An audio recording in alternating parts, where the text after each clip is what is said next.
이 제목은 혹시 어떤 느낌으로 뭐 예전부터 생각해 오셨던 제목이세요? 아니면 그렇지는 않은데 내가 이제 처음에 꽂힌 제목이 있었는데 예, 그건 얘기해 주십시오. 뭐 이것도 재밌으니까요. 예. 처음에 어차피 안 썼으니까. 수학 다시 보니 쉽네 해가지고 수다십이라는 주말로 불리기를 원했는데 거기에 좀 약간 웃기는 코믹하게 좀 어떤 사람이 제안하기를 또 뭐 AI를 넣으면 좋지 않겠냐. 요즘에 대세니까. 핫하니까. 그래서 이제 수학 다시 보니 좋네를 두 줄로 제목을 쓰고 앞에 AI를 쓰면 A 수학 다시 보니 아이 쉽네 이런 식으로 이제. 괜찮은데요?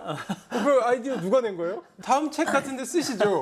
괜찮은데. 근데 이제 그렇게 했더니 또 너무 가볍다. 또 수학 다시 보니 쉽네가 눈에 잘 들어.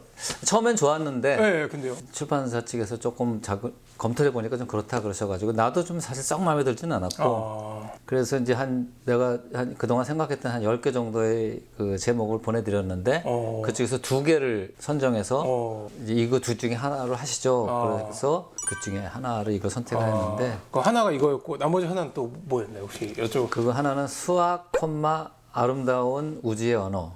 근데 내가 원래 보내드린 제목은 수학은 우주의 언어였는데 수학, 아름다운 우주의 언어인데 그건 좀 이렇게 너무 거창해 보이고 또 이제 수학을 많이 한 사람들한테는 또 우주의 언어라는 말이 이제 신선한 맛이 없는데 그런 반면에 이건 좀 차분하기도 하고 좀 그 AI는 이제 이렇게 확 이렇게 와닿긴 하지만 좀 가볍다면 이제 수학 우주의 언어는 이제 완전 무겁고 이 수학의 스프로가 딱 중간 정도인 것 같아요. 내가 원래 책을 쓴 의도가 이제 47개의 질문에 대해서 흔히 이제 수학 공부하는 사람들이나 수학에 관심 있는 사람들이 흔히 질문하는 질문들을 모아서 47개를 모아서 그거에 대한 답을 준다 이런 취지로 이제 책을 썼기 때문에 책의 취지랑 또 잘 어울리고 그러니까 이제 수학의 개념들이 이루어진 그런 걸 하나하나를 나무라고 치면 그들이 숲을 이루니까 그렇죠. 거기 이제 산책하면서 하나씩 개념 나무를 따라가서 이렇게 산책한다 이런 느낌이랄까?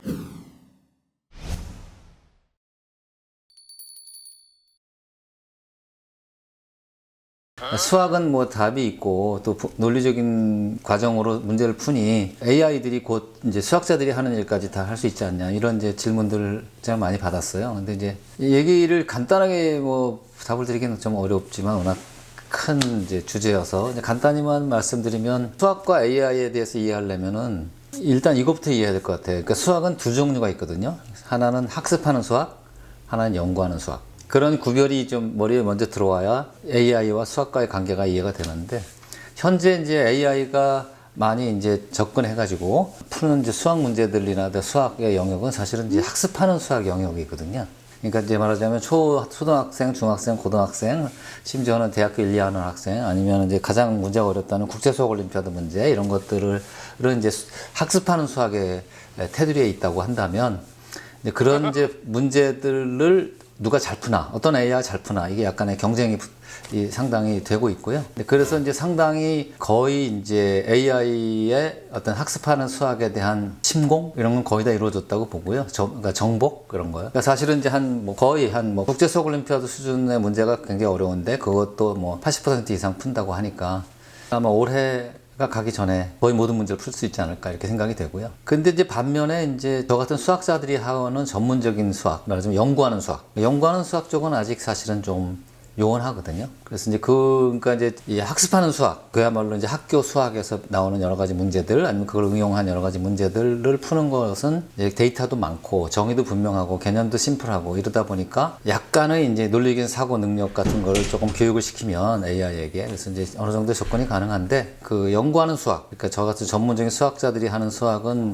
어려운 점이 많습니다. 어려운 점의 핵심은 어디에 있냐면 사실은 이제 수학자들은 많은 개념들을 이해를 해야지 수학 문제를 이해할 수 있거든요. 그러니까 이제 수학자들이 어떤 문제를 푸는지를 문제 자체를 이해하는 것도 굉장히 어려운 경우가 많아요. 그러니까 문제 자체를 이해하려면 굉장히 복잡하고 불분명하고 논리적인가 싶을 정도의 여러 가지 복잡한 개념들이 선행이 돼야 그런 걸 이해가 돼야 이제 되는데 그 AI에게 그 개념들을 입력하는 게 쉽지 않죠. 그러니까 이제 그렇습니다. 세 가지입니다. 개념들이 너무 많고 또 개념들이 모호한 경우가 많고 그 개념들이 어떤 논문이나 책에 존재하지 않는 경우가 대부분이고 이러다 보니까 이제 AI에게는 굉장히 힘든 태스크고요. 플러스 이제 수학이 너무 방대하다 보니까 이제 한 개인의 수학자가 수학 전체의 개념들을 이해하는 건 당연히 불가능하고 실은 세계에서 최고 뛰어난 수학자조차도 사실 1%도 이해하는 게 어렵거든요. 근데 그런 수학의 개념들을 다 이해한다는 거는 쉽지 않고 심지어는 제가 하는 분야는 전체 수학의 개념에서 한 0.1% 정도? 근데도 제가 하는 수학을 AI가 이해하기는 쉽지 않을 거라고 생각합니다. 제가 하는 수학만 해도. 제가 쓴 논문 같은 것들을 이해하고 걔네들한테 또 풀 수 있는가 하고 문제를 던져주기 위해서는 AI가 많은 개념들을 이해해야 되는데 제가 하는 분야도 0.1%밖에 되지 그거보다 더 적을 텐데 그걸 AI들이 이해하기는 상당히 어려울 거라고 생각합니다. 이 영상이 마음에 드셨다면 구독과 좋아요, 알림 설정까지 부탁드려요. 안녕.